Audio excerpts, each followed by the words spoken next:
What's up, guys? Let's do some more throwbacks. Come throwback with us. Theme trucks. There's tons of them out there. I love them. 60 to 66. Vaughn Solo has a Star Wars one, of course, one of my favorite theme trucks. I'm biased. But I remember Dave Gonzalez. We caught up with him in Good Guys. He had a 60 to 66 gold, the hell is that, a pterodactyl?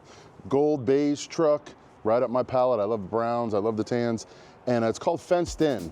And it's cool because they added the fence theme through it, and he owns a fence company. It sounds kind of weird when I'm saying it out loud, but let's check it out. You know exactly what I'm talking about. So in any event, he found the C10, and I was just gonna really just make a driver out of it. Yeah. And push come to shove, Exploded from there. Yeah, exploded, and then I decided, hey, Roger, make a Good Guys out of it. And I own a fence company in Norco, California, and there was a little Western gas station right down the street from me, and I seen something just popped. In any event, I missed it because I was on the other lane, get on the freeway. Roger comes back 2 weeks later, Dave, I need to buy the damn paint. I said, okay. And anyway, the truck ended up at that gas station again. And so I went in there, and the color's off a 2019 Ford Ranger. They reintroduced them, and it's called Sabre.